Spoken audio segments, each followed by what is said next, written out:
Érase que se era el mal que se vaya y el bien que se venga. Érase un pueblo dotado para la literatura que inventó la historia más maravillosa que se había concebido hasta entonces. Un cuento que venía a decir poco más o menos: había una vez un 65432-1. Y aunque el argumento así planteado parezca sencillo, aquella historia arrasó. Gustó tanto que en el pueblo de al lado los abuelos no tardaron nada en contarle a sus nietos las aventuras de un 65432-1. Se sintieron algo ofendidos los del primer pueblo al ver que los del segundo se aprovechaban de su creatividad y de su esfuerzo. Y así optaron por cambiar las estructuras, el argumento, las frases y las figuras literarias para construir un había una vez, un 1, 2, 3, 4, 5 y 6. La revolución funcionó. Gustó tanto que los del segundo pueblo, muy poco tiempo después, dejaron de contar el 654 para contar el 1, 2, 3, 4, 5 y 6.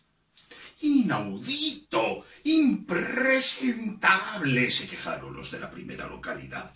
Regresemos a nuestros orígenes, ya que nuestros vecinos han optado por cambiar junto a nosotros. Además, que nunca segundas partes fueron buenas. Y así retomaron su espíritu del 6, 5, 4, 3, 2, 1. O, dicho de otra forma, retomaron el espíritu del 6, 5, 4, 3, 2, 1. Habremos de hacer algo único, revolucionario, algo diferente, que marque un antes y un después en el mundo de los cuentos. Y fue de esta manera como nació el 2, 4, 6. Fue de esta manera como nació el 2, 4, 6.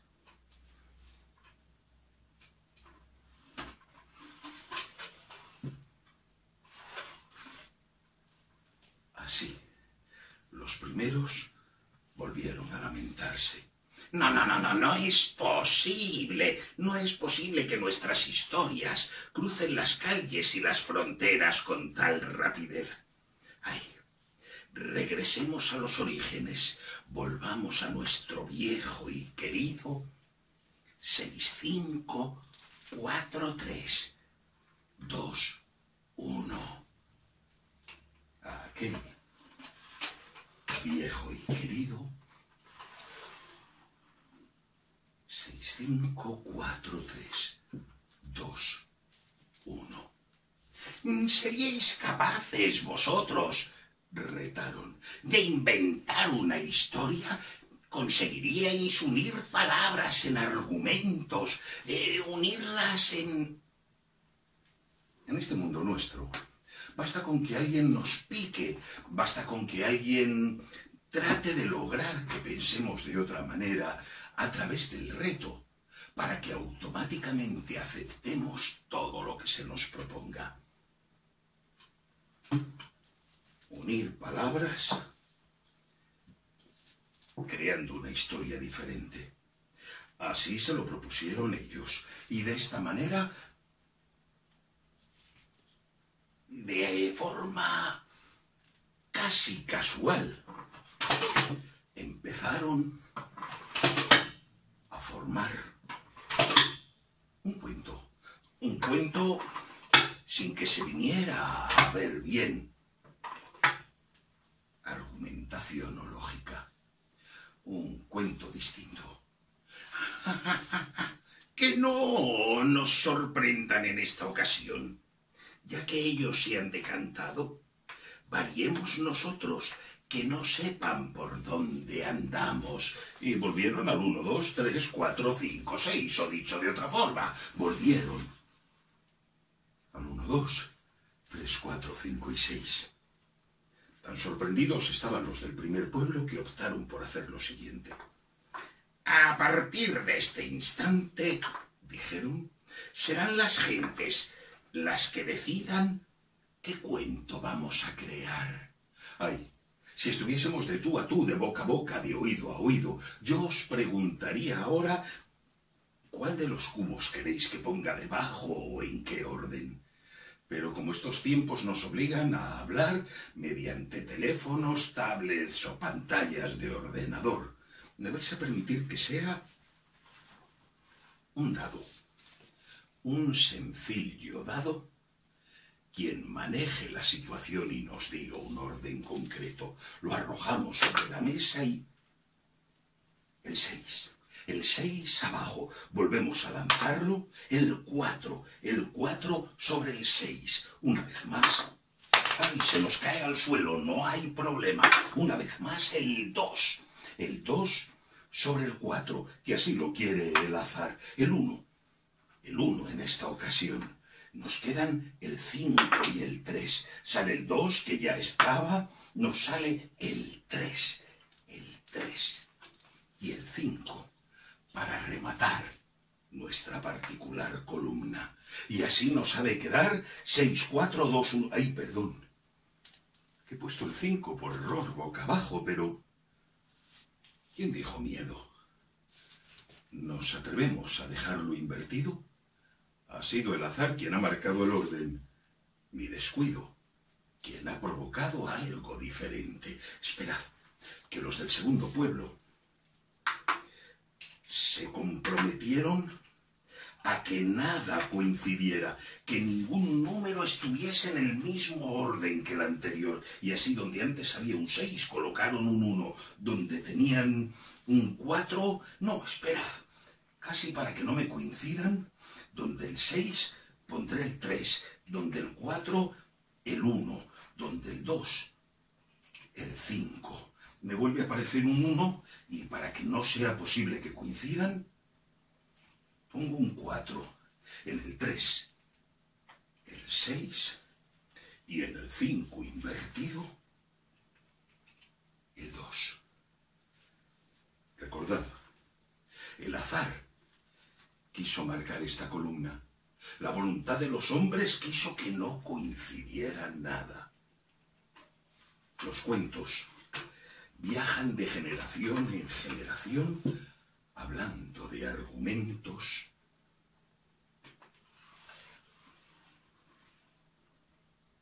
y cambiando con el tiempo. Y así, en ambos pueblos nació el 6, 4, 2, 1, 3. Y en los dos, el 5, boca abajo. Bienvenidas, bienvenidos. Soy Fernando Saldaña.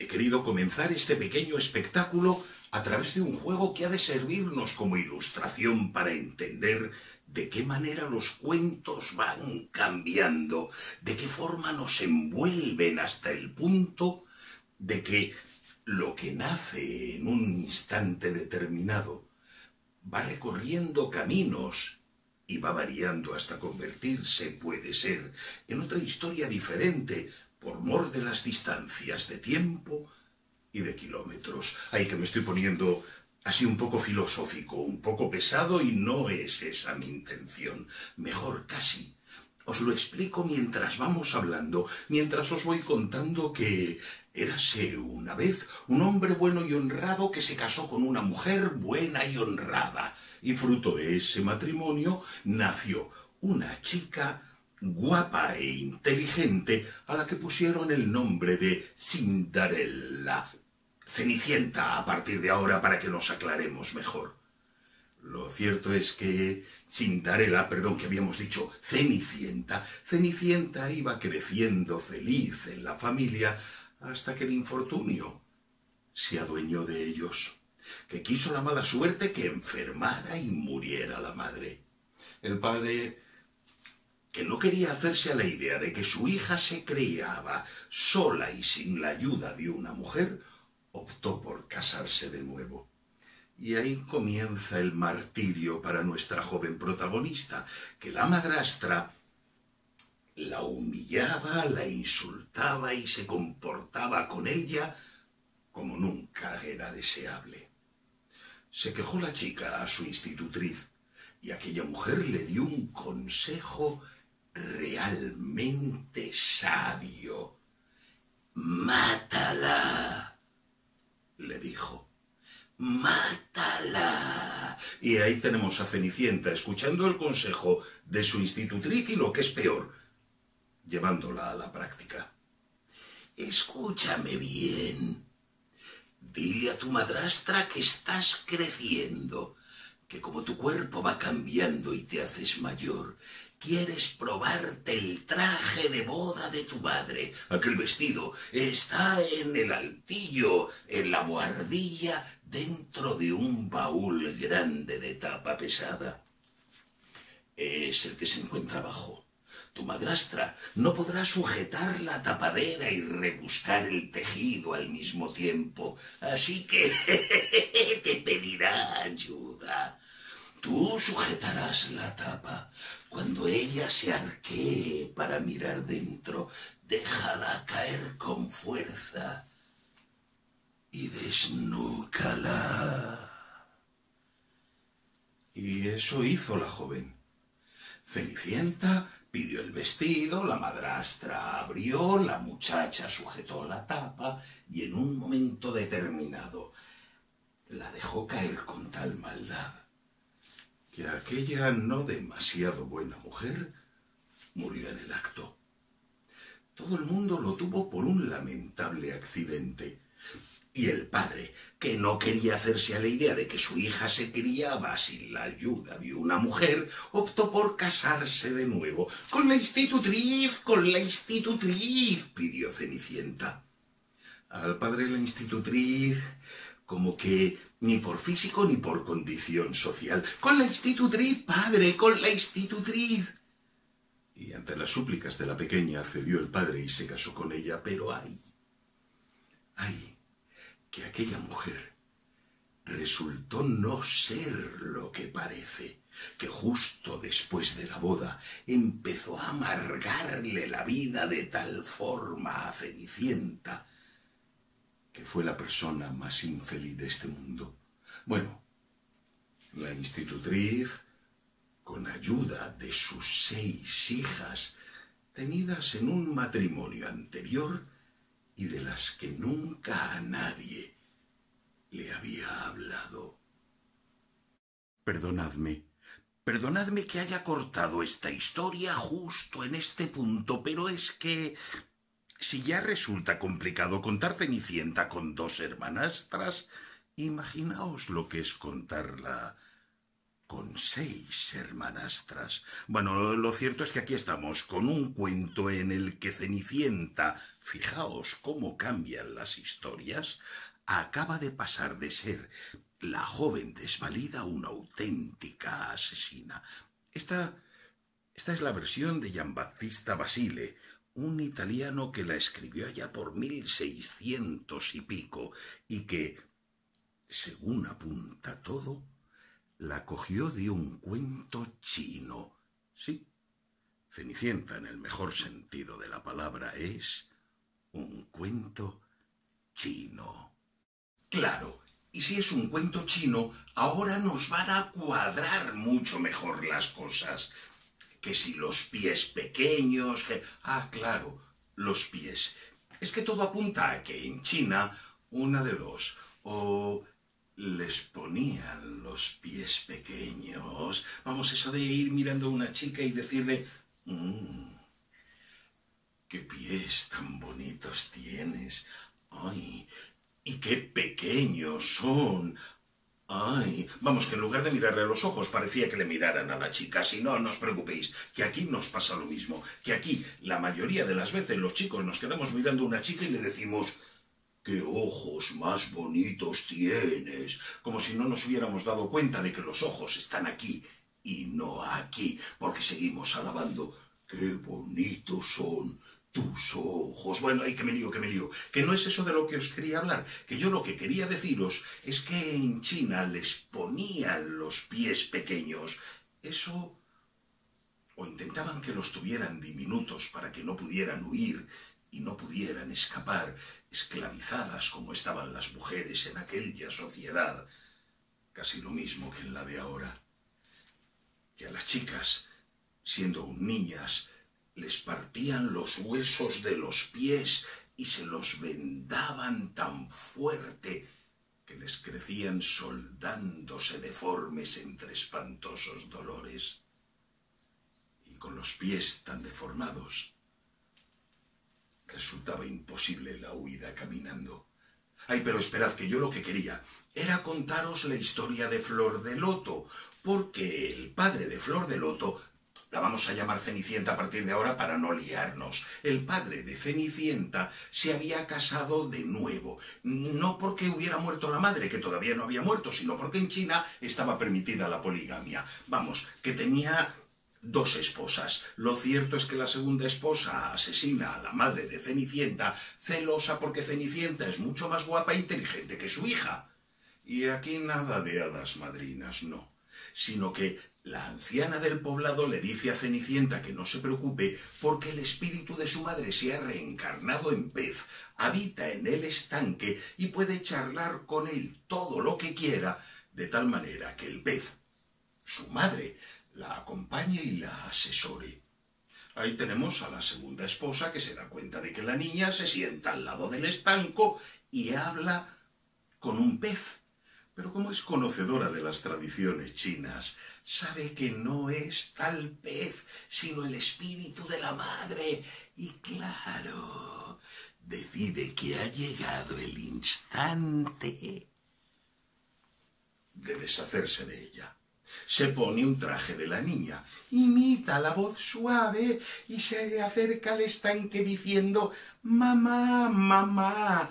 El pobre pez, entre que desde el agua y hacia afuera se ve mal, y entre que dentro del agua los sonidos quedan distorsionados, creyendo que era su hija, se asomó. La segunda esposa lo capturó, lo mató y obligó a Cenicienta a comerse el pez, en realidad a su madre. La vieja le comentó que si guardaba las raspas del pez una vez, solo una vez, vendría en su auxilio. Así lo hizo la muchacha, hasta que en cierta ocasión se convocó un baile para buscar marido. No dejaban ir a Cenicienta, y ella le pidió ayuda a la raspa. La raspa le concedió una capa, un vestido y 2 zapatos de oro. Los chinos son mucho más inteligentes que nosotros.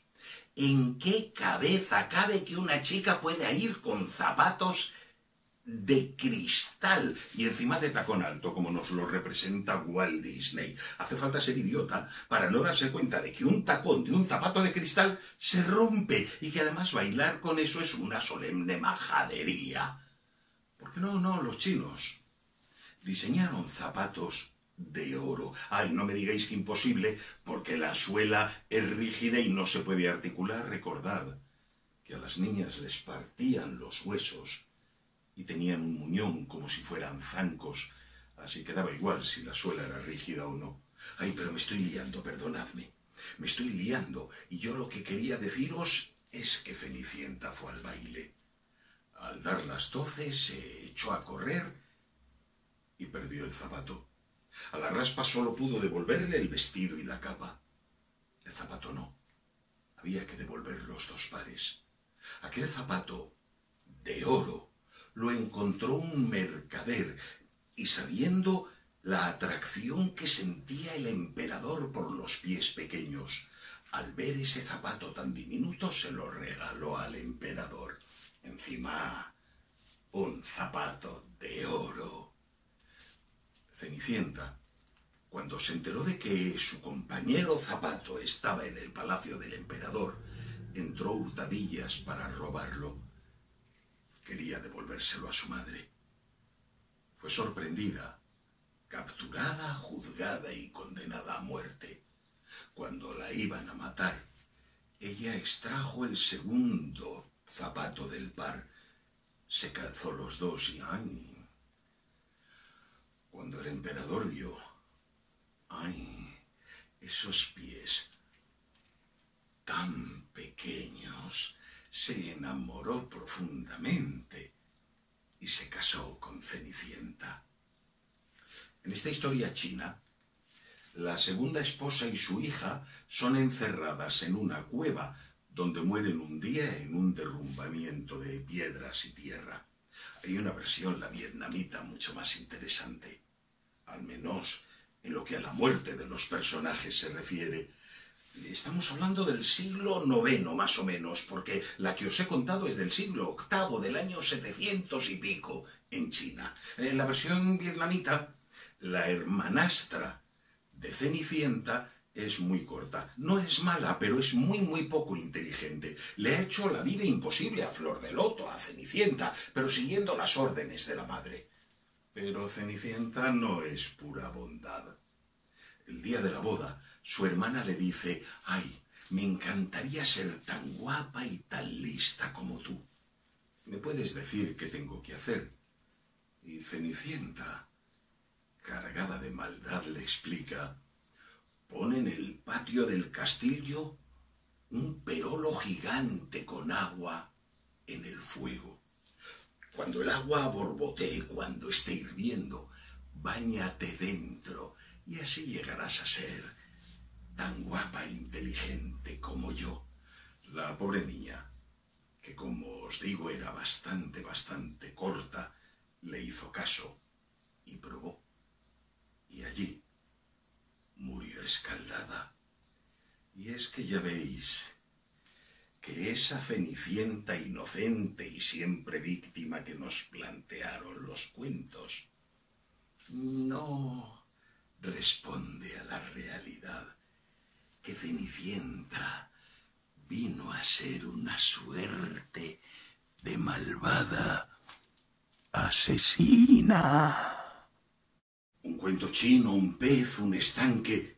Permitidme que a modo de ilustración arranque una hoja cualquiera de este cuaderno. Permitidme que la doble por la mitad en su lado largo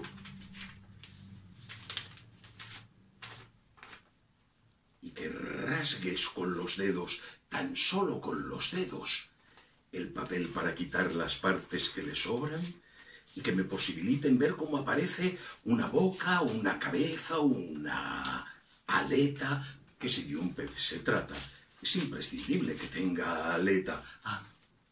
Y necesaria una cola grande para poder moverse en el estanque. La cola además de grande la quiero hermosa, que una madre siempre es el ser más bonito que hay en la creación. Y de esta forma, así de sencillo, aparece el pez. Espera, no me gusta la boca. Demasiado serio. Solo un momento, que doblamos aquí. Creo que sí. Creo que ahora ya nos queda mucho más agradable. Y así, con este pez podemos jugar a que salta, a que gira, a que vuela y a que trata de meterse en el estanque sin lograrlo. No hay problema. Que bastará con enrollarlo para que quede más fino, para que de esta manera nos quepa y para poder imaginar que el pez salta, gira y grita, «¡Allá voy!». Y ahora sí que aparece un pez testigo de esta historia. Vamos llegando al final de esta primera parte y os pido perdón, de todo corazón, perdón. Intentaré que no se me escapen. Trataré de mantener un vocabulario por lo menos digno, pero es que la historia que os voy a contar es la que tiene el lenguaje más vulgar, soez, desagradable, faltón, insultante y ofensivo de cuantos cuentos infantiles ha habido jamás. Es la historia de una niña hermosa, una niña rubita de pelo rizado, una niña de cabellos de oro. Me cago en todo lo alto. Me cago en todo lo que se menea. No soy yo. Ese, pero infinitamente peor, es el tono constante de este cuento. En todo lo alto os lo podéis imaginar. En todo lo que se menea os lo podéis imaginar. Porque la protagonista de esta historia era en su inicio una bruja realmente desagradable. Nada de una niña preciosa, de cabellos ensortijados, rubita, a la que llamaban ricitos de oro. ¿Qué va? Que cuando esta historia nace, la protagonista es una bruja tan desagradable, tan injuriosa, tan blasfema, que el cuento fue durante muchísimo tiempo prohibido en todos los países que conforman el Reino Unido. Incluso llegan a decir que fueron quemadas todas las ediciones que se encontraron. Es más, cuentan, aunque no he logrado documentación exacta que lo acredite, que un pobre hombre fue condenado a muerte por el delito de, en una zona de puritanismo extremo, tener un ejemplar de este libro en su casa. Y es que aquella vieja, aquella bruja desagradable, era tan blasfema, tan faltona, que no se permitía que la gente pudiera hablar de ella. Los osos fueron esclavizados. Por todos los medios trataron de acabar con la vida de aquella joven. De aquella joven digo en edad, porque las brujas viven muchísimo más, aunque en aspecto era vieja. De aquella bruja, para que nos aclaremos mejor, la arrojaron al fuego, pero no se quemó. La echaron al agua y ni se mojó. Y al final sí. Al final, en las versiones antiguas, en las de 1700 y pico, consiguieron matar a la bruja. Para ello, la llevaron a la iglesia, la subieron a lo alto del campanario y allí... No la arrojaron al vacío. Si lo hubiesen arrojado al vacío, como era bruja, habría salido volando con o sin escoba. ¿Qué va? Allí la mataron empalándola en el pararrayos que era de plata. Ahí, fijaos, para matar a una bruja, un pararrayos de plata. Igual que para matar al hombre lobo hay que matarlo, hay que acabar con su vida con balas de plata. Y para terminar con los vampiros, una estaca de madera con la punta de plata es lo mejor. Y es que los seres monstruosos de unas y otras historias van enlazando. Pero volvamos, que ahí, a casa de los osos, llegó una bruja realmente malvada. Estaba hambrienta. Vio unos cuencos con cereales y leche y decidió probarlos, que yo no entiendo cómo aparecen en esta historia unos osos vegetarianos, que en lugar de acabar con la vida de la bruja y comérsela, desayunaban copos de cereales. Cosas de los cuentos. El caso es que ella probó el primero y se como me cago en todo, blasfemó y gritó. Probó la segunda y no le satisfizo del todo. ¡Cojones! Probó la tercera y se sentó en las sillas. La primera demasiado grande, demasiado incómoda. La segunda no le gustaba del todo. En la tercera se rompió y claro, no se va a levantar. Y siendo una bruja como era, decir, ay, jolines, qué daño me he hecho. ¿Qué va? Debía hacer...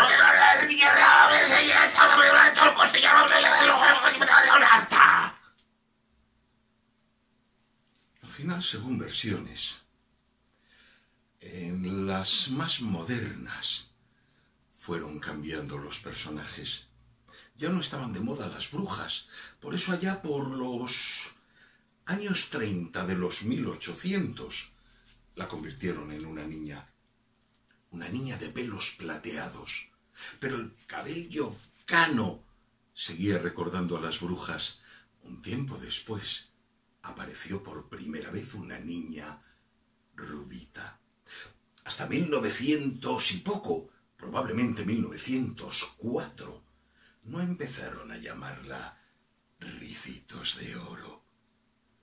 Ya veis, de una niña guapetona y amable a una bruja desagradable que esclavizó a una familia de osos. Esto es verdad, y no miento. Todo lo que os he contado se lo lleva el viento. Y el viento se marchó y esta historia se acabó. Y junto con esta historia pongo de momento un punto y seguido que en tan solo 7 días nos aguardan nuevas curiosidades de los cuentos. Nos espera La Bella Durmiente y una aventura de Caperucita que os sorprenderá mucho, mucho,